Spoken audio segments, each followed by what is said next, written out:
Hello guys, तो कैसे हैं आप सभी। तो आज की कहानी शुरू करने से पहले अगर आप मेरे चैनल पर न्यू हैं तो प्लीज़ उसे सब्सक्राइब ज़रूर कीजिएगा। तो आज की कहानी शुरू करते हैं, बहू हो तो ऐसी पार्ट 2। अगर आपने अब तक इस कहानी का पार्ट 1 नहीं देखा है तो उसका लिंक मैंने डिस्क्रिप्शन बॉक्स में दे दिया है। तो तुम वही करो जो मम्मी जी कह रही हैं, लेकिन बाद में भी घर में भले ही कुक तरह तरह के व्यंजन तैयार करता हो मगर वह अपने हाथों का बना साधारण खाना ही खाती। और रमन भी उसी के हाथ का खाना पसंद करने लगा था। रमन को निशा के खाने की तारीफ करता देख भाभी ने भी अपने हाथों से कुछ खाना बनाकर अपने पति को रिझाने का प्रयास किया। फिर तो अक्सर भाभी किचन में ही दिखने लगी थी। निशा भले ही अपना छोटा सा घर छोड़कर बड़े बंगले में आई थी मगर उसके रहने के तरीके में कोई परिवर्तन नहीं आया था। भले ही उसकी अलमारियां लेटेस्ट स्टाइल के कपड़ों और गहनों से भरी हुई होती थी मगर वह अपनी पसंद के साधारण मगर कंफर्टेबल कपड़ों में ही रहना पसंद करती थी। तरह तरह के शैम्पू होने के बावजूद वह मुल्तानी मिट्टी से ही बाल धोती थी। घर में कई सारी कीमती गाड़ियां के होते हुए भी वह पहले की तरह बस से ऑफिस आती जाती रही। जब शादी के बाद पहले दिन वह बस से ऑफिस जा रही थी तो उसकी ननद ने उसे टोका और बोला, भाभी हमारे घर में इतनी गाड़ियां हैं, कोई क्या कहेगा कि इतने बड़े खानदान की नई नवेली बहू बस से ऑफिस जा रही है। तो निशा ने कहा, मैं ऑफिस बस से मजबूरी में नहीं जा रही हूँ बल्कि इसलिए जा रही हूँ ताकि मेरी दौड़ने भागने और वॉक करने की आदत बनी रहे। एक दिन निशा ने अपने कमरे में से तमाम ऐसी चीजें निकाल कर बाहर कर दी जो केवल शो ऑफ के लिए थी या फिर लग्जीरियस लाइफ के लिए ज़रूरी थी। जब निशा अपने कमरे में से कुछ सामान बाहर करवा रही थी तो सास ने सवाल किया, यह क्या कर रही हो बहू। मम्मी जी, मुझे कमरा खुला खुला सा ही अच्छा लगता है, जिन चीज़ों की ज़रूरत नहीं उन्हें हटा रही हूँ। आप ही बताइए, नकली फूलों से सजे इस कीमती फ्लावर पॉट के बजाय क्या मिट्टी का यह गमला और इसमें मनी प्लांट का पौधा अच्छा नहीं लग रहा है। और बाजार से खरीदे गए इन शॉपीस के बजाय मैंने अपने हाथों से कुछ कलात्मक चीज़ें दीवार पर लगा दी हैं। आप कहें तो हटा दूं, वैसे मुझे तो अच्छे लग रहे हैं। नहीं नहीं, रहने दो, दूसरों को भी तो पता चले कि हमारी छोटी बहू में कितना हुनर है। यह कहकर सास वहां से चली गई। निशा ने खुद को अपनी मिट्टी से भी जोड़ रखा था। सुबह उठकर एक्सरसाइज करना, घास पर नंगे पांव चलना, वॉक करना, यह सब उसकी पसंदीदा गतिविधियां थी।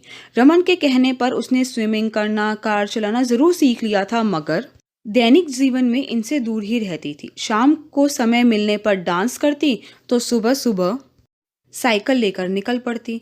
पैसे भले ही कितने आ जाए मगर फालतू पैसे खर्च नहीं करती थी। उसकी यह हरकतें देखकर रमन की भाभी, बहन और माँ बाप कसमसा कर रह जाते थे पर कुछ कह नहीं पाते क्योंकि निशा शिकायत के लायक कुछ भी गलत करती ही नहीं थी। एक दिन भाभी सास के साथ किटी पार्टी में जाने के लिए तैयार हो रही थी तो सास ने निशा से भी चलने को कहा। इस पर निशा ने जवाब दिया, मम्मी जी आज तो मैं एक लेक्चर अटेंड करने जा रही हूँ, सॉरी मैं आप लोगों के साथ नहीं जा पाऊंगी। निशा को प्यार और आश्चर्य से देखते सास ने कहा, दूसरों से बहुत अलग हो तुम, पर सही है, मुझे तेरी बातें कभी कभी अच्छी लगती हैं लेकिन मैं भी चलूंगी तेरे साथ फिर कभी, पर आज किटी पार्टी का ही प्लान है मेरा। मेरी सहेली ने अरेंज किया है ना। जी मम्मी जी जरूर। इस बात पर निशा मुस्कुरा पड़ी। निशा की आदतों और हरकतों से चिढ़ने वाली सास, ननंद और भाभी धीरे धीरे उसके रंग में ही रंगती चली गई। सास और भाभी कई बार उसके साथ लेक्चर अटेंड करने पहुंचने लगी। उन्हें भी समझ आ रहा था कि किटी पार्टीज में गहने कपड़ों का शो ऑफ करने की बजाय अच्छा यह है कि हम नई बातें जानें और जीवन को दिशा देने वाले लेक्चर व सेमिनार अटेंड करें, ज्ञान बढ़ाए, किताबें पढ़ें। शिक्षा से प्रभावित होकर धीरे धीरे घर का माहौल बदलने लगा था। भाभी ने कुक को हटाकर किचन का काम खुद ही संभाल लिया और सास ने घर के माली का हिसाब कर दिया। अब सास बहू मिलकर गार्डनिंग करते हैं। इसका फायदा यह हुआ कि परिवार के सदस्य अपना ज्यादा से ज्यादा समय एक दूसरे के साथ बिताने लगे। सभी सदस्य प्यार से एक ही डाइनिंग टेबल पर बैठकर खाना खाने लगे। खाने की तारीफें होने लगी। घर की बहुओं को और अच्छा करने का प्रोत्साहन मिलने लगा।